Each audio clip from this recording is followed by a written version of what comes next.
Bismillahirrahmanirrahim. Assalamualaikum warahmatullahi wabarakatuh. Perkenalkan, saya Alexander Malacita dari kelas 4 BPAI dengan NPM 23106311100068 akan menjawab soal ujian tengah semester mata kuliah Filsafat Pendidikan Islam.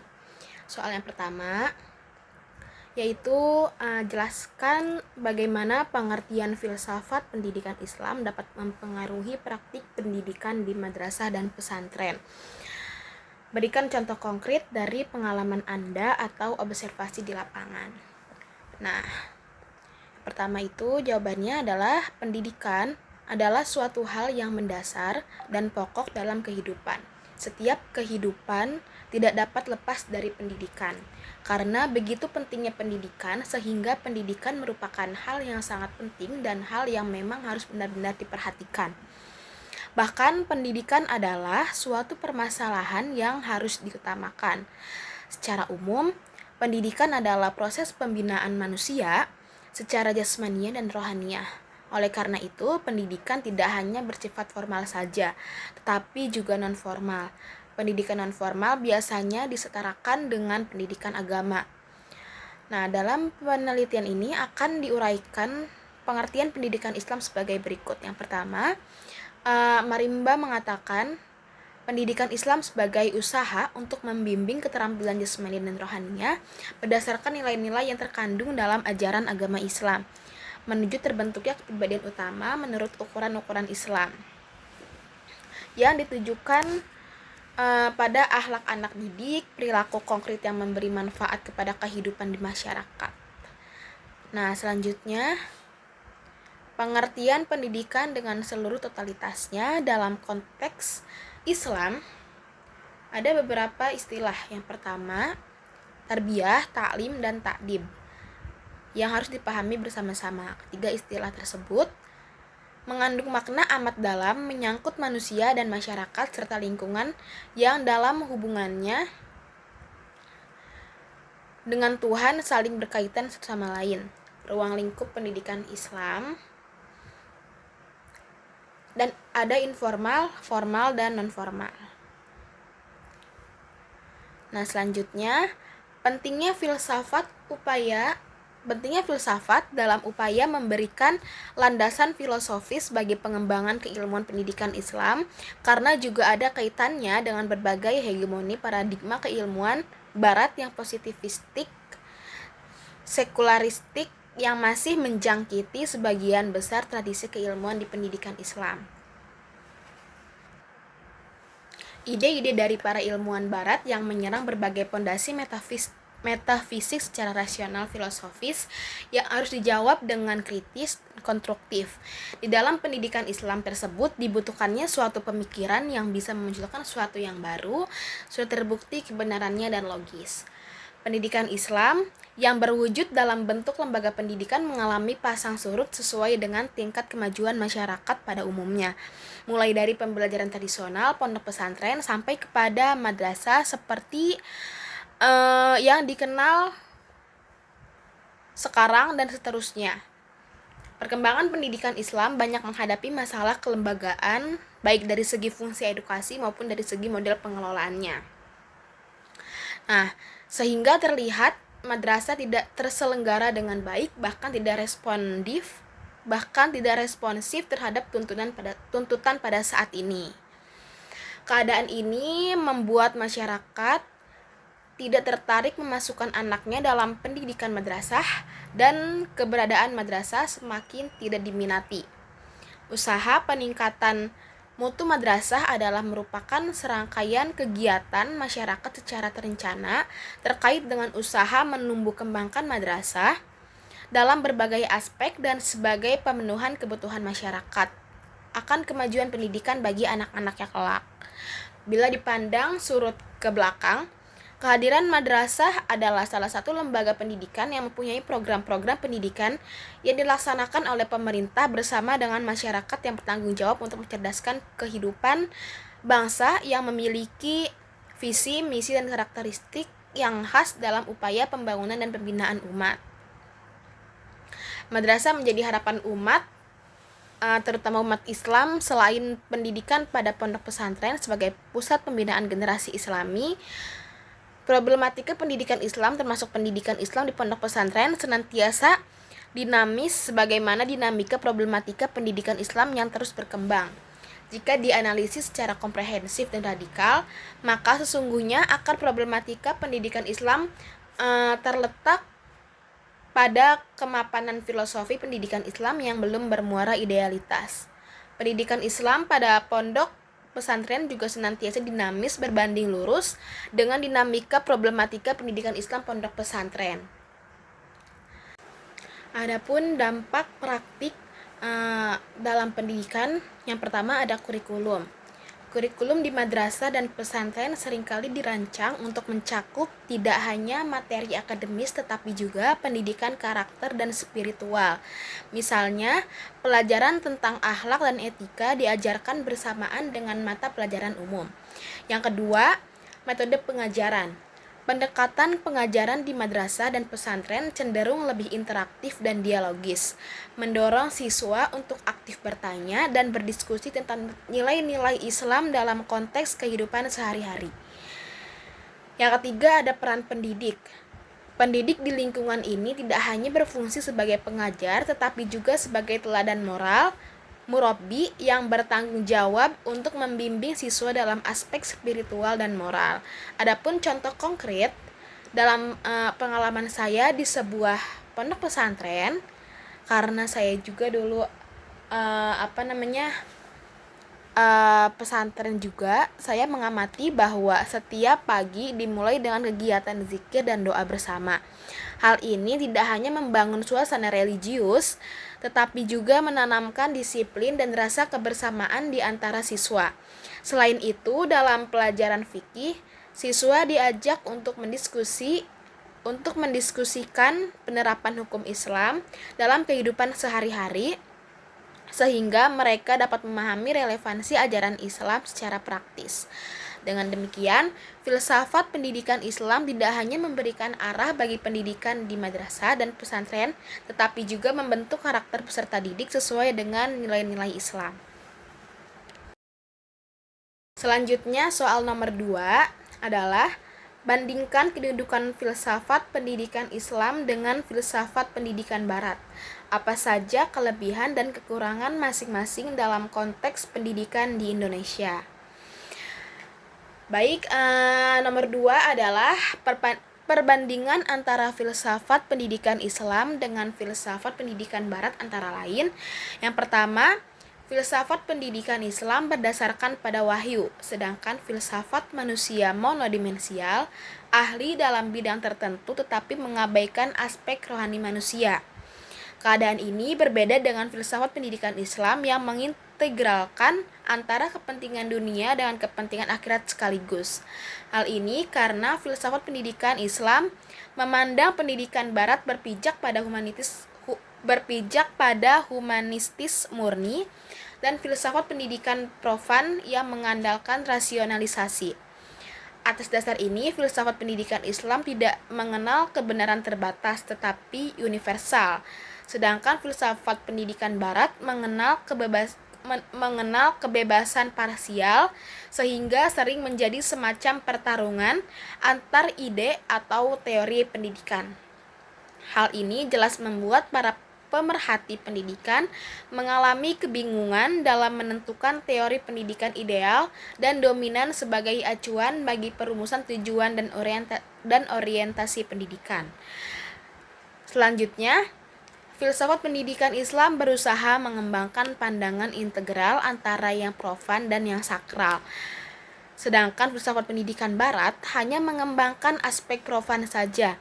Karena itu, di dalam filsafat pendidikan Barat, kepribadian sifat manusia dikembangkan secara parsial. Kondisi ini merupakan imbas dari sistem nilai yang dialami Barat. Pendidikan model Barat tidak bermaksud mencapai nilai-nilai tertentu, tetapi ia cenderung untuk mencapai tujuan secara singkat, yaitu mencetak manusia sebagai khalifah Allah yang perlu melakukan relasi baik dengan Tuhan, sesama maupun dengan alam lingkungan sekitarnya. Selanjutnya yang ketiga, Filsafat pendidikan Islam memperhatikan dan mengembangkan semua mewujudkan tujuan asasi hidup, yaitu beribadah kepada Allah dengan segala maknanya yang luas.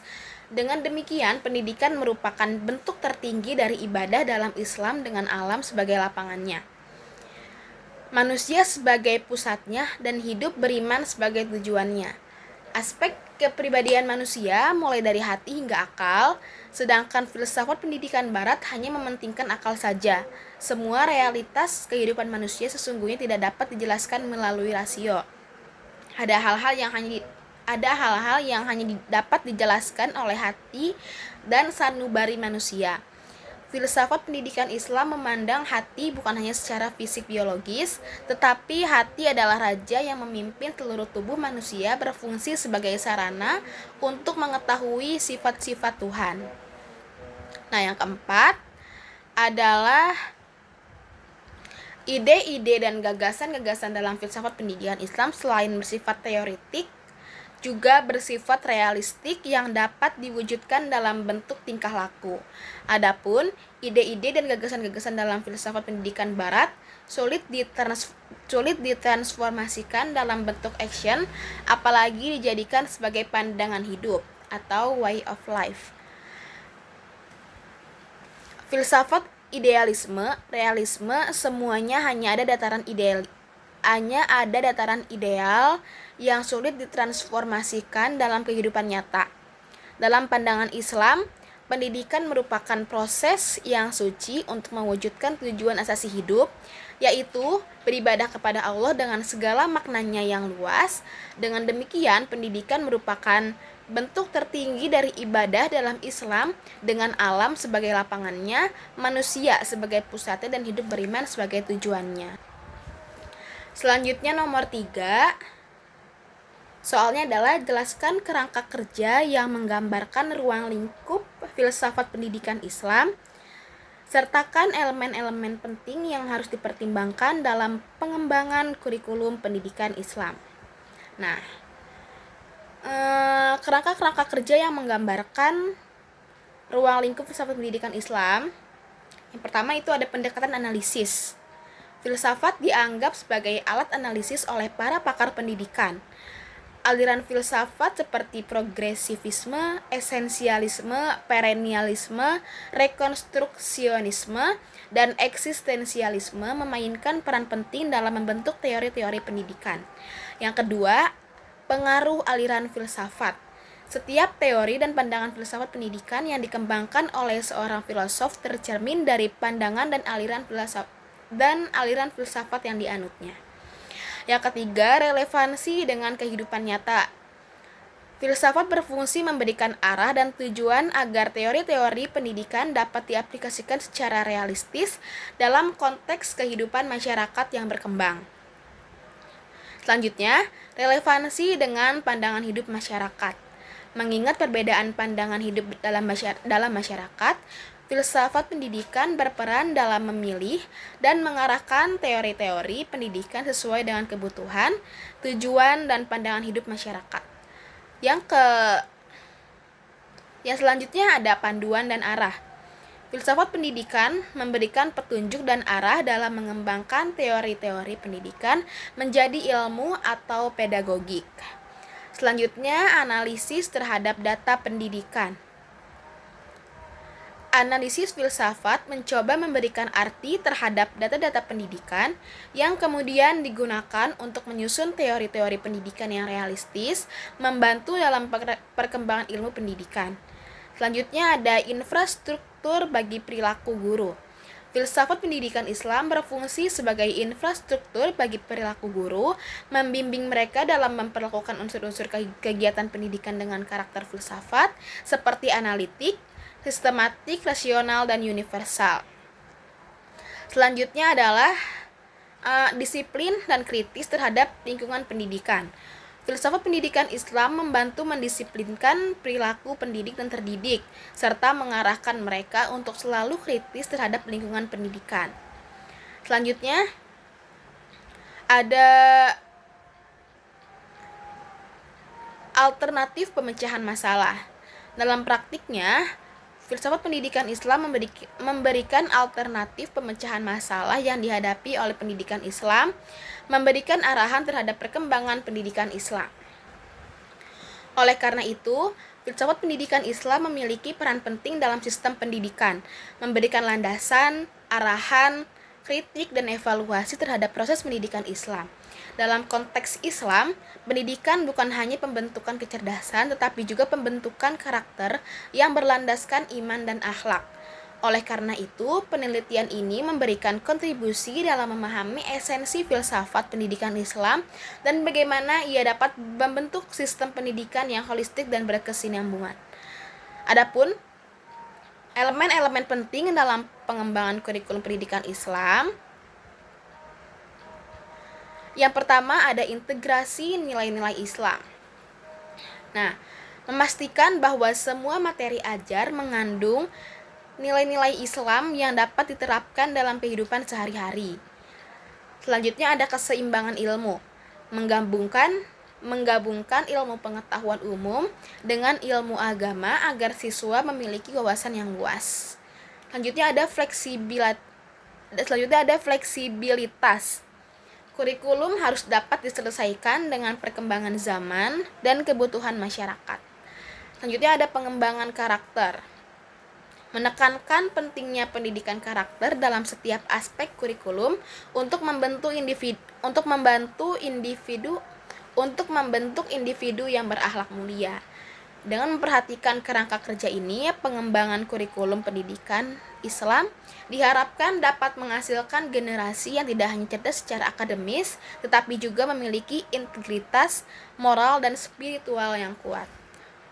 Selanjutnya, saya akan menjawab soal nomor 4, yang mana soalnya adalah, dalam konteks modernisasi pendidikan Islam, bagaimana Anda dapat menerapkan prinsip-prinsip filsafat pendidikan Islam untuk mengatasi tantangan yang dihadapi oleh lembaga pendidikan Islam saat ini? Baik, jawabannya adalah tantangan pendidikan Islam ke depan adalah ilmu pengetahuan dan teknologi yang meliputi informasi, budaya pola hidup manusia yang cenderung individualisme. Sejalan dengan ini, H.A.R. Tiller memberikan gagasan untuk menghadapi globalisasi dan modernisasi pendidikan Islam harus mencetak sumber daya manusia yang memiliki karakteristik sebagai berikut. Yang pertama, manusia harus berwatak jujur, bekerja keras, bermoral, inovatif, dan taat menjalankan perintah agama. Yang kedua, manusia harus cerdas dan intelijen yang mampu mengembangkan dirinya dan orang lain. Yang ketiga, manusia harus entrepreneur, wira swasta, bukan untuk menjadi pegawai negeri. Yang keempat, manusia harus mempunyai watak kompetitif yang mampu bersaing dengan tidak puas dengan apa yang telah dicapainya. Dalam era globalisasi ini dan modernisasi ini, guru atau dosen pendidikan dituntut harus lebih mempersiapkan generasi Islam untuk menghadapi zaman yang semakin maju. Guru atau dosen harus mampu mengintegrasikan pendidikan Islam dengan kemajuan perkembangan zaman. Era globalisasi, industrialisasi, peran didikan tidak terfokus pada sumber daya manusia yang siap pakai, tetapi pendidikan harus menyiapkan sumber daya manusia yang mampu menerima serta menyesuaikan dan mengembangkan arus perubahan yang terjadi dalam lingkungannya. Krisis akhlak yang menimpa masyarakat terlihat pada sikap mereka dengan mudah merampas hak milik orang lain, main hakim sendiri, suka melanggar aturan tanpa merasa bersalah, dan mudah terpancing emosi. Sedangkan krisis akhlak menimpa anak didik terlihat dari banyaknya keluhan orang tua yang anaknya suka dikendalikan nakal, keras kepala, sering membuat onar, dan perilaku kriminal lainnya. Akhlak tidak bersifat natural atau pembawaan, tetapi hal itu perlu diusahakan secara bertahap melalui pendidikan dan pembiasaan yang mengarah kepada perubahan tingkah laku. Nah, adapun penerapan prinsip filsafat pendidikan Islam, yang pertama adalah dengan mengintegrasikan nilai-nilai Islam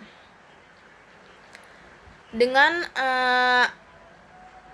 mengajarkan pendidikan karakter, mengedepankan pendidikan karakter yang berlandaskan pada nilai-nilai Islam seperti kejujuran, tanggung jawab, dan empati. Hal ini penting untuk membentuk siswa yang tidak hanya cerdas secara akademis tetapi juga memiliki akhlak yang baik. Yang selanjutnya adalah dengan menerapkan kurikulum berbasis nilai. Mengembangkan kurikulum yang mengintegrasikan ilmu pengetahuan umum dengan ajaran Islam sehingga siswa dapat memahami relevansi ilmu dalam konteks spiritual dan moral. Yang kedua adalah dengan penggunaan teknologi secara bijak. Dengan menerapkan platform pembelajaran online, memanfaatkan teknologi untuk menciptakan platform pembelajaran online yang dapat diakses oleh siswa di mana saja. Ini termasuk penggunaan aplikasi pendidikan dan media sosial untuk menyebarkan konten edukatif yang sesuai dengan ajaran Islam. Yang selanjutnya dengan menerapkan pendidikan media, mengajarkan siswa tentang cara menggunakan media sosial dan teknologi dengan bijak, serta cara memilah informasi yang benar dari sumber yang tidak dapat dipercaya. Nah, selanjutnya yang ketiga ada adaptasi terhadap perubahan sosial dan budaya, yang mencakup krisis identitas. Mengatasi krisis identitas di kalangan siswa dengan memberikan pemahaman yang mendalam tentang jati diri mereka sebagai muslim dan konteks globalisasi. Ini dapat dilakukan melalui diskusi dan kegiatan yang menumbuhkan kesadaran akan nilai-nilai Islam. Selanjutnya, dengan mengadakan kegiatan ekstrakurikuler. Tujuannya adalah dengan mendorong siswa untuk terlibat dalam kegiatan ekstrakurikuler yang mendukung pengembangan karakter dan identitas mereka sebagai bagian dari komunitas muslim. Selanjutnya, yang keempat ada peningkatan kualitas sumber daya manusia. Pelatihan pendidik. Yang pertama dengan upaya mengadakan pelatihan untuk bagi para pendidik dengan bertujuan meningkatkan kualitas pendidik melalui pelatihan dan pengembangan profesional agar mereka mampu mengintegrasikan teknologi dan metode pembelajaran modern dalam pengajaran. Yang selanjutnya ada kolaborasi dengan institusi lain. Membangun kemitraan dengan lembaga pendidikan lain untuk berbagi sumber daya dan praktik terbaik dalam pendidikan. Yang kelima ada evaluasi dan pengembangan berkelanjutan. Evaluasi yang pertama dengan melakukan evaluasi pada kurikulum. Melakukan evaluasi secara berkala terhadap kurikulum dan metode pengajaran untuk memastikan relevansi dan efektivitasnya dalam menghadapi tantangan modern. Selanjutnya dengan melakukan inovasi berkelanjutan. Terus melakukan inovasi dalam pendekatan pendidikan agar tetap relevan dengan pengembangan zaman tanpa mengorbankan nilai-nilai dasar pendidikan Islam. Yang selanjutnya adalah dengan menerapkan prinsip-prinsip filsafat pendidikan Islam secara efektif. Lembaga pendidikan Islam dapat menghadapi tantangan modern dengan menerapkan prinsip-prinsip filsafat pendidikan Islam secara efektif.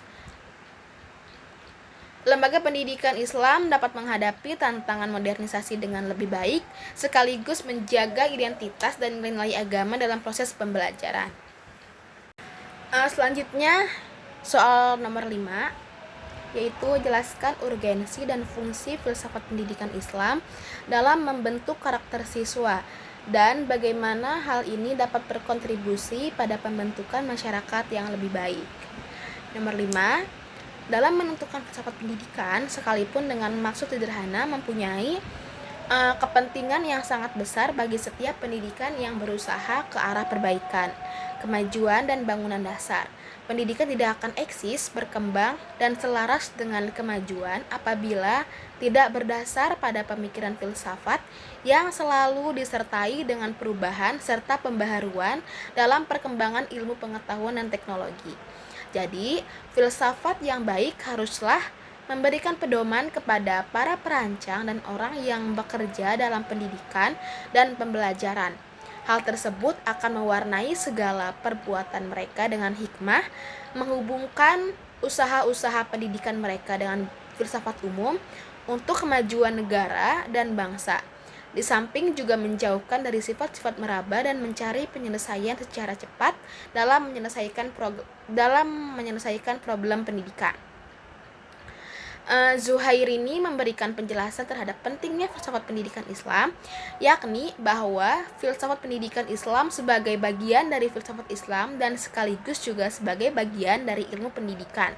Dengan demikian, filsafat pendidikan Islam berperan dalam mengembangkan filsafat Islam sekaligus memperkaya filsafat Islam dengan konsep-konsep serta pandangan-pandangan filosofis dalam bidang kependidikan. Hingga pada akhirnya ilmu pendidikan akan dilengkapi dengan teori-teori kependidikan yang bercirikan filosofis Islami. Sedangkan secara praktis, filsafat pendidikan Islam banyak berperan dalam memberikan alternatif pemecahan berbagai macam problem yang dihadapi oleh pendidikan Islam, sekaligus memberikan pengarahan terhadap pendidikan Islam. Filsafat pendidikan dan filsafat umum berusaha mengungkap kebenaran dan esensi terutama dalam konteks pendidikan. Filsafat pendidikan Islam yang melibatkan konsep filsafat, pendidikan, dan Islam memiliki makna khusus terkait ajaran agama Islam. Sebagai dasar sistem pendidikan, filsafat pendidikan Islam menetapkan kerangka untuk menerapkan ajaran Islam di bidang pendidikan sejalan dengan tujuan agama itu sendiri. Fungsinya mencakup pembentukan nilai-nilai, pedoman sistem pendidikan, dan upaya mencapai tujuan moral, kesejahteraan dunia, dan keselamatan di akhirat. Al-Syaibani secara khusus menjelaskan fungsi dan mempelajari filsafat pendidikan Islam antara lain. Yang pertama, filsafat pendidikan Islam dapat membantu para perencana dan para pelaksana pendidikan untuk membentuk suatu pemikiran yang sehat tentang pendidikan. Yang kedua, filsafat pendidikan Islam merupakan asas bagi upaya menentukan berbagai kebijakan pendidikan. Yang ketiga, filsafat pendidikan Islam dapat dijadikan asas bagi upaya menilai keberhasilan pendidikan. Yang keempat, filsafat pendidikan Islam dapat dijadikan sandaran intelektual bagi mereka yang berkecimpungan dalam dunia praksis pendidikan. Sandaran ini digunakan sebagai bimbingan di tengah-tengah maraknya berbagai aliran atau sistem pendidikan yang ada. Yang kelima, yang terakhir, filsafat pendidikan Islam dapat dijadikan upaya dasar bagi upaya pemberian pemikiran pendidikan dalam hubungannya dengan masalah spiritual, kebudayaan, sosial, ekonomi, dan politik. Adapun kontribusi terhadap masyarakat. Yang pertama, masyarakat yang berkarakter baik melalui pendidikan yang berlandaskan filsafat pendidikan Islam, generasi muda diharapkan dapat tumbuh menjadi individu yang memiliki karakter yang baik, yang pada gilirannya akan membentuk masyarakat yang lebih baik. Yang kedua, ada kontribusinya adalah peningkatan kualitas hidup. Siswa yang dididik dengan prinsip-prinsip ini cenderung memiliki kesadaran sosial yang tinggi dan mampu berkontribusi dalam pembangunan masyarakat baik dari segi ekonomi maupun sosial. Yang selanjutnya ada harmonisasi sosial. Dengan mengedepankan nilai-nilai toleransi dan saling menghormati, filsafat pendidikan Islam dapat membantu menciptakan masyarakat yang lebih damai dan harmonis, mengurangi konflik sosial di tengah-tengah masyarakat. Selanjutnya dengan demikian, penerapan filsafat pendidikan Islam tidak hanya berpengaruh pada individu siswa saja, tetapi juga memiliki dampak luas terhadap pembentukan masyarakat yang lebih baik melalui karakter dan nilai-nilai positif yang ditanamkan selama proses pendirian. Nomor 6, soalnya adalah tinjau pendekatan studi filsafat pendidikan Islam yang ada saat ini. Apa saja pendekatan yang paling efektif dalam meningkatkan kualitas pendidikan Islam dan mengapa? Baik ya, nomor 6. Topik ini adalah suatu masalah hakikat filsafat pendidikan Islam terkait dengan bagaimana cara seseorang tersebut dalam mempelajari filsafat pendidikan Islam. Dengan makna lain, strategi apa yang dapat digunakan untuk memahami filsafat pendidikan Islam. Pembahasan terkait suatu bidang studi tidak lengkap tanpa mempertimbangkan metode penelitian. Metode dalam hal ini merujuk pada alat untuk mencari, mencoba, dan mengumpulkan data yang dibutuhkan untuk pengembangan sebuah filsafat pendidikan Islam. Oleh sebab itu, penelitian tentang bagaimana mengembangkan filsafat pendidikan Islam menjadi suatu kebutuhan penting. Pada dasarnya, semua cara yang masih relevan dalam studi filsafat bisa juga diterapkan dalam pengembangan filsafat pendidikan Islam. Pada dasarnya, ada setidaknya 3 metode yang tersedia untuk mempelajari filsafat. Yang pertama ada metode kontemplatif, kedua ada metode spekulatif, dan ada juga metode deduktif. Ini adalah metode utama yang umum digunakan. Tetapi sebab filsafat berkembang dengan cara ini terutama melalui kontak dengan pengetahuan ilmiah. Di bawah ini ada beberapa pendekatan dalam pengembangan filsafat pendidikan Islam yang diperoleh dari berbagai sumber referensi. Yang pertama ada pendekatan normatif. Pendekatan normatif sering disebut pendekatan doktrinal. Pendekatan ini bertujuan untuk mengeksplorasi filsafat pendidikan Islam dengan membangun, merancang, dan merumuskan gagasan-gagasan filsafatnya dengan merujuk pada prinsip-prinsip teologis yang terdapat dalam wahyu Al-Quran atau Al-Sunnah. Menurut beberapa pakar, salah satunya ialah Amin Abdullah, semua agama termasuk Islam mempunyai hardcore. Dan untuk bisa mendeteksi dan mendalami hardcore tersebut dibutuhkan landasan doktrinal teologis bagi keberagaman. Lebih lanjut, Abdullah menegaskan pendekatan normatif selalu bersifat literal, tekstual, dan alkitablah karena menyimpang dari teks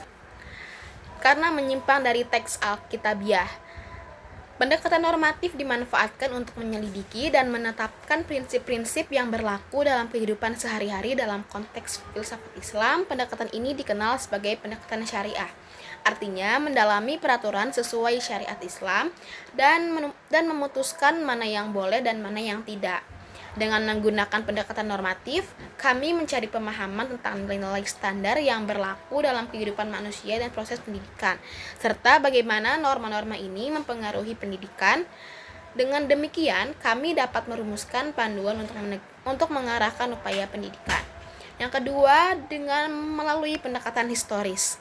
Pendekatan historis atau sejarah diterapkan dalam studi filsafat pendidikan Islam dengan mengambil langkah-langkah penelitian sejarah Islam.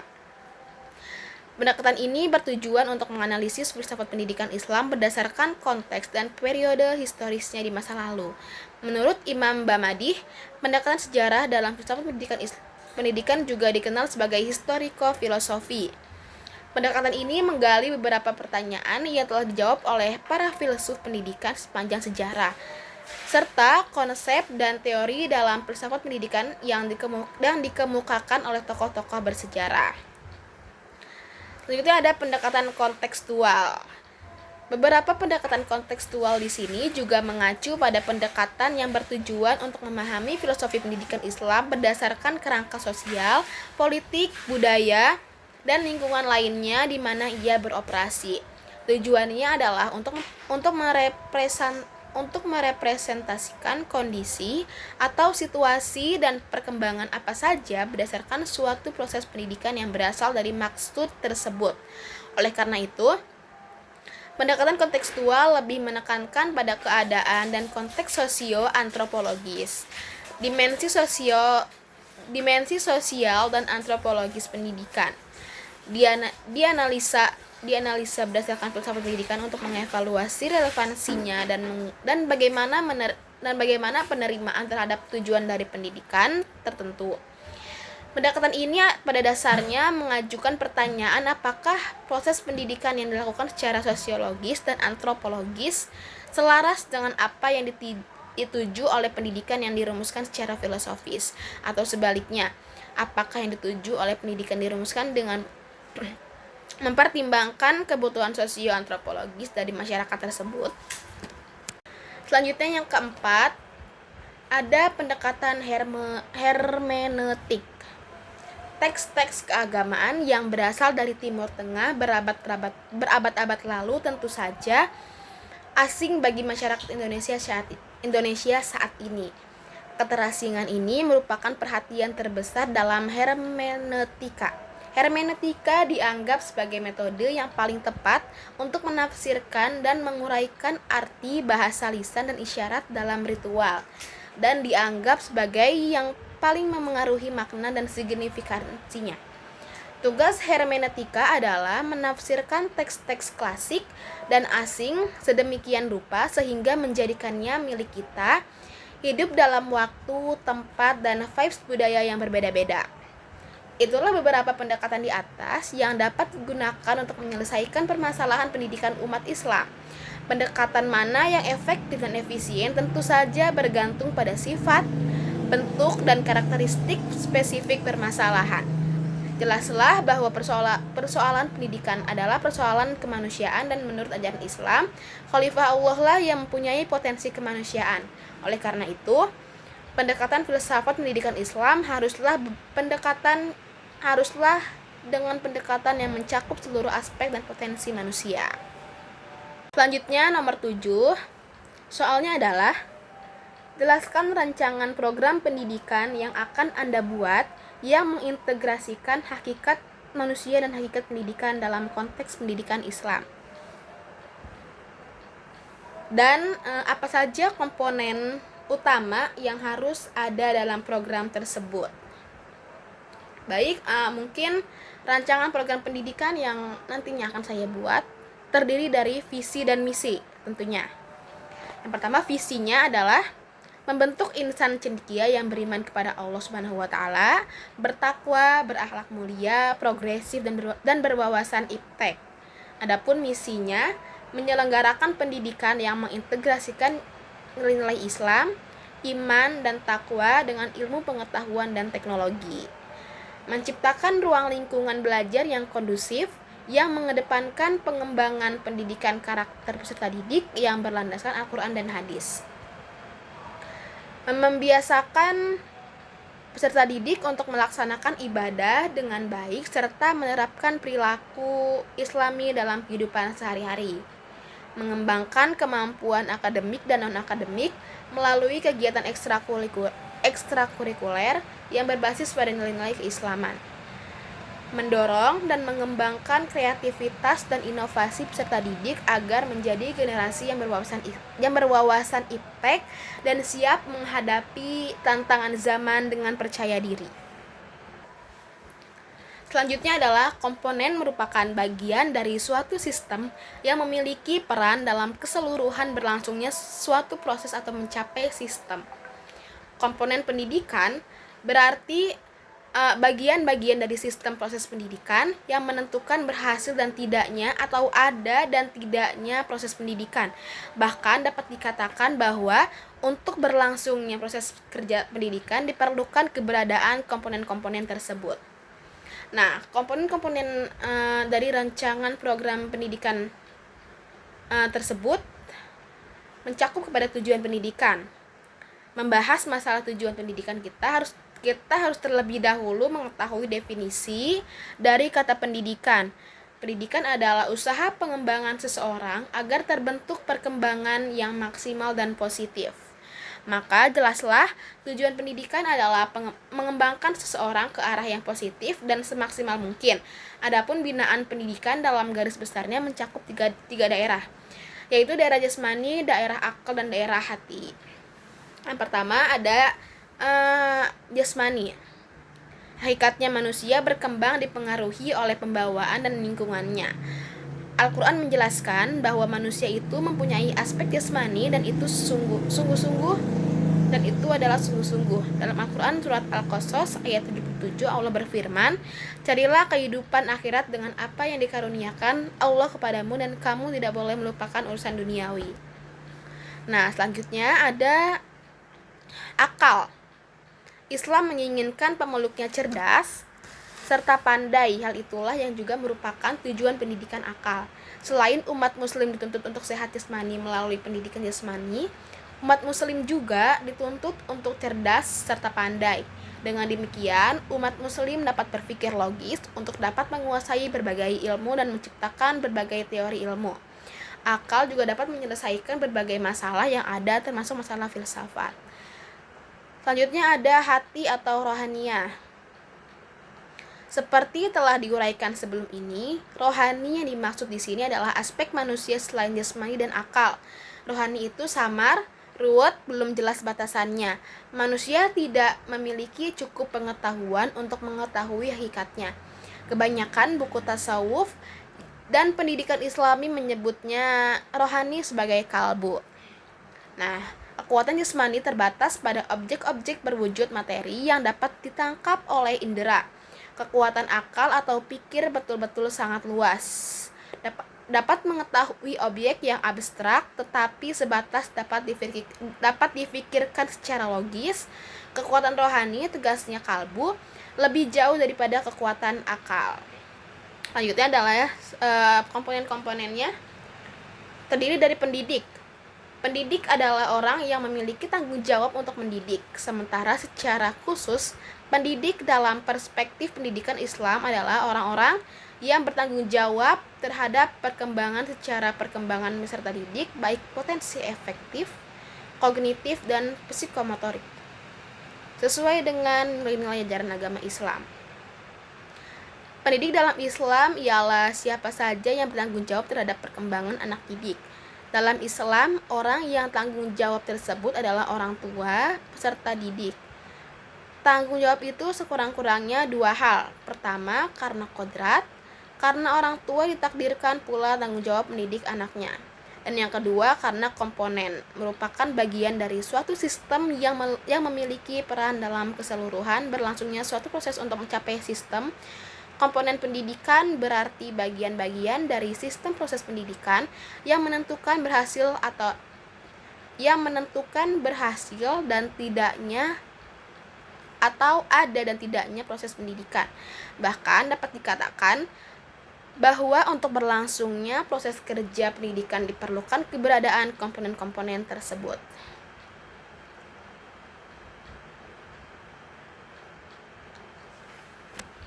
Selanjutnya ada orang tua.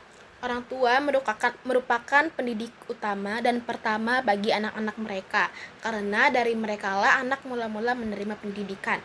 Dengan demikian, bentuk pertama dari pendidikan terdapat dalam kehidupan keluarga. Jadi, menurut saya, peran keluarga, khususnya orang tua, mempunyai peran yang sangat penting dalam proses pendidikan anak.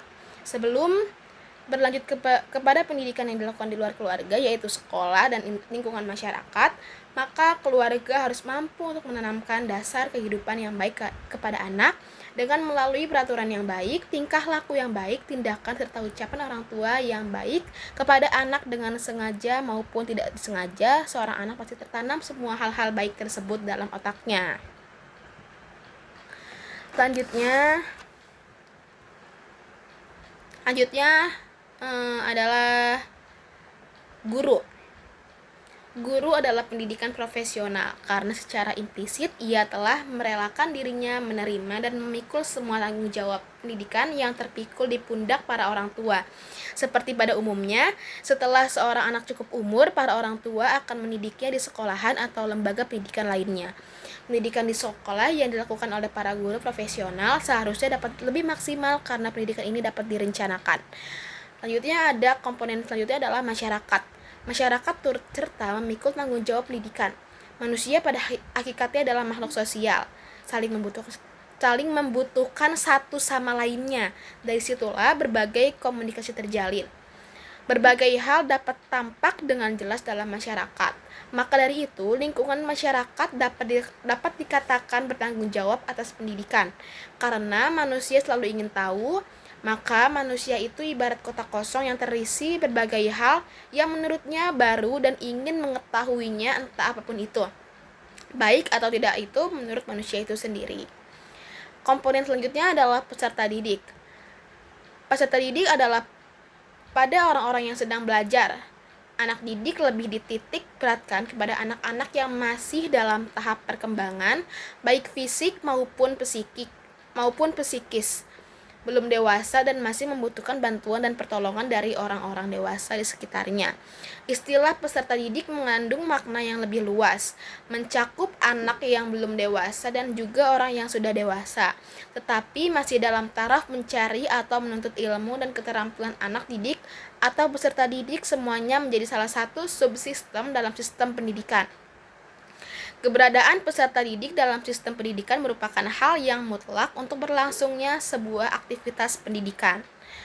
Tanpa peserta didik, pendidikan tidak mungkin berjalan, sebab tidak ada gunanya guru tanpa anak didik. Peserta didik selain sebagai objek pendidikan, juga sebagai subjek pendidikan. Komponen selanjutnya adalah bahan atau media.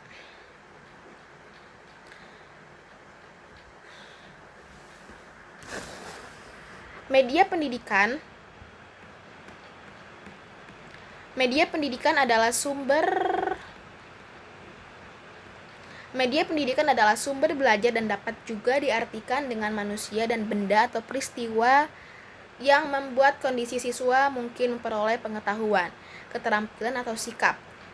Di satu sisi alat kadang-kadang digolongkan sebagai media, dan di sisi lain media dimasukkan ke dalam golongan alat.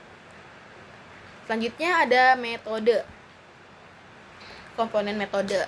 Dalam bahasa Arab, metode dikenal dengan istilah thoriqah yang berarti langkah strategis dipersiapkan untuk melakukan suatu pekerjaan.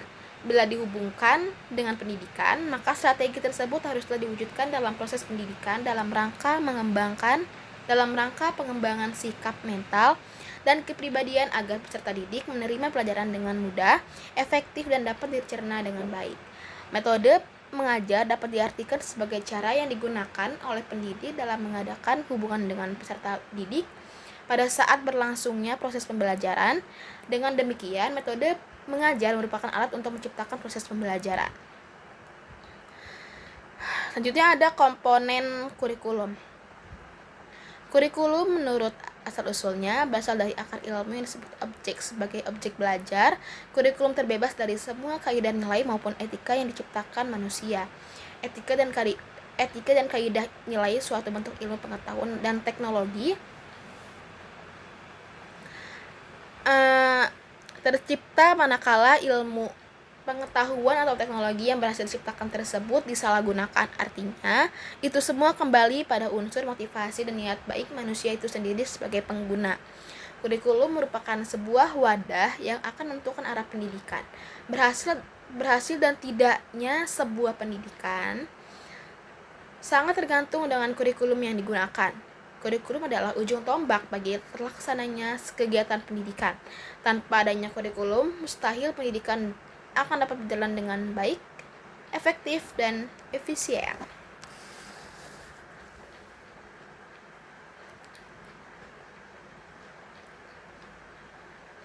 Selanjutnya ada komponen yang terakhir, yaitu evaluasi. Dalam arti luas, evaluasi adalah suatu proses merencanakan, memperoleh, dan menyediakan informasi yang sangat diperlukan untuk membuat alternatif keputusan. Sesuai dengan pengertian tersebut, maka setiap kegiatan evaluasi atau penilaian merupakan suatu proses yang sengaja direncanakan untuk memperoleh informasi atau data. Selanjutnya yang ke-8, dalam konteks demokratisasi pendidikan, bagaimana Anda melihat peran filsafat pendidikan Islam dalam menciptakan sistem pendidikan yang inklusif dan adil? Berikan contoh implementasi yang relevan. Baik, nomor 8 yaitu jawabannya, demokratisasi pendidikan dalam Islam adalah konsep yang mengacu pada upaya untuk memastikan bahwa pendidikan dalam konteks Islam dapat diakses oleh semua individu tanpa memandang latar belakang sosial, ekonomi, atau jenis kelamin mereka. Konsep ini berakar dalam nilai-nilai Islam yang menekankan keadilan, kesetaraan, dan hak setiap individu untuk mendapatkan sebuah pendidikan. Islam mengajarkan bahwa semua individu memiliki kesetaraan di hadapan Allah. Oleh karena itu, konsep demokratisasi pendidikan dalam Islam mendorong kesetaraan akses pendidikan bagi semua orang tanpa memandang status sosial atau ekonomi mereka. Demokratisasi pendidikan dalam Islam bertujuan untuk memastikan bahwa semua individu, termasuk perempuan dan kelompok-kelompok marginal, memiliki akses yang sama ke pendidikan. Ini berarti bahwa sistem pendidikan dalam masyarakat Islam harus memastikan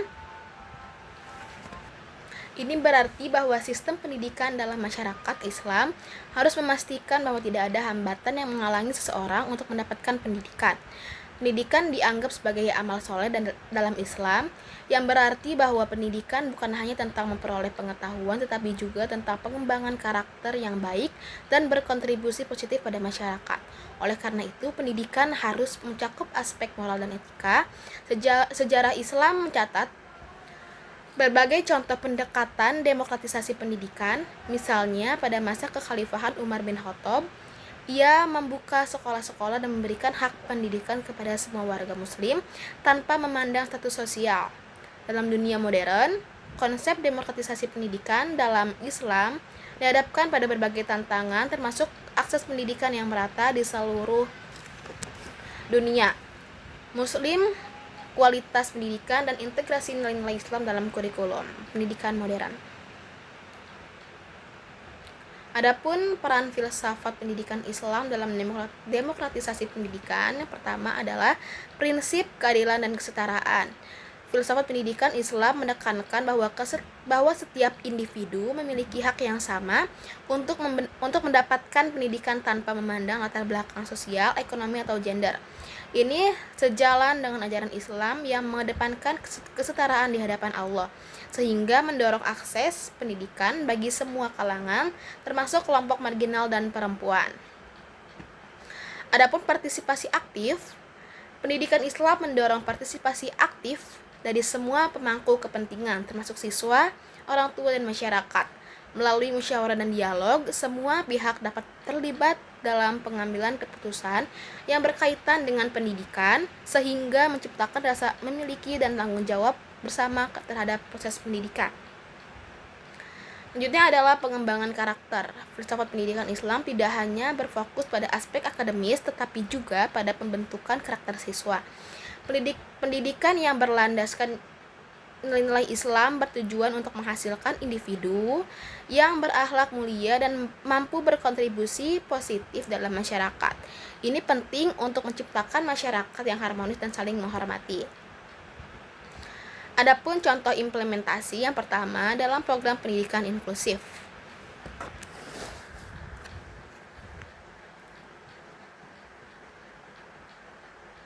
Di beberapa madrasah dan pesantren telah diterapkan program pendidikan inklusif yang menerima siswa dengan berbagai latar belakang, termasuk mereka yang memiliki kebutuhan khusus. Pendekatan ini memastikan bahwa semua siswa dapat belajar dan lingkungan juga dipastikan mendukung. Mungkin itulah jawaban-jawaban dari soal ujian tengah semester filsafat pendidikan. Kurang lebihnya mohon maaf. Wassalamualaikum warahmatullahi wabarakatuh.